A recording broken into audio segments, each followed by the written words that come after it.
Whack and Epified flesh out the theory of brain drain in India. If you are an Indian and went to college, chances are pretty high that you know somebody who went abroad to study or work. Just an ordinary I at the start who became an NRI. We imagine them as people with put on accents who turn their souls red, white, and blue for a green card. For the longest time, they were symbols of a brain drain, the ultimate waste of national resources, as planners put it. Especially in the 1990s, when booming Silicon Valley was the land of a million opportunities for talented young Indian engineers. Most of them were educated at IITs and NITs, which remain affordable to the best brains, irrespective of their social background, because taxpayers pay for most of it. So basically, we were paying to train people to go work for other countries.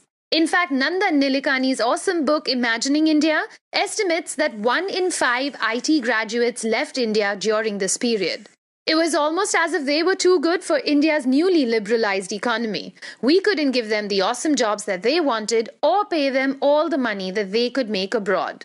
These young Indians who went abroad as undergraduates turned out to be super successful in their adopted countries. Take, for example, Vinod Khosla, founder of Sun Microsystems, Satya Nadella, CEO of Microsoft, late Kalpana Chawla, who became the first Indian woman in space, and Indra Nooyi, the CEO of PepsiCo. More and more Indian doctors, engineers, and technicians flooded into the US. Whether it was a bladder or a CD drive, Indians fixed them all. It wasn't just the techies making waves. Indians also helped make Dubai's many urban wonders. Hundreds of Indian laborers were employed in the construction of the Dubai Metro and the picturesque Palm Island. But contrary to our fears, these expats never forgot their Indianness. Their love for India lived in their adoration of Bollywood and Indian food. NRIs actually helped bring this Indianness to the people of their adopted countries, where they were already looked upon as a hardworking and successful bunch. Suddenly, people all over the world were like, hey, those Indians, they're pretty smart, and their food, it tastes really good too.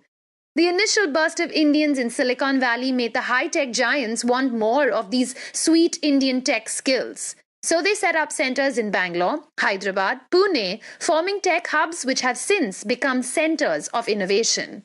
Now, most of these non-resident tech whizzies themselves are on their way back. They are powering startups as CEOs, COOs, CTOs, and CPOs to help make our life so much more convenient. Those still abroad sent back 70 billion to India last year in just foreign exchange. So let's just take a few minutes to consider that while we finish writing the zeros. Indians are said to be even politically more influential now. There was a widespread rumor that the American Indian lobby in the US Senate was key to the passing of the Indo-US civil nuclear deal. So it's not really a brain drain anymore. It's more like a brain gain. Each time an Indian accomplishes something great abroad, it's just one more point for Indian awesomeness. In the coming years, these people will help bring India closer to the world. They're not just part of an awesomely immense talent pool, but also a financial resource which can be tapped for the betterment of weaker sections of Indian society.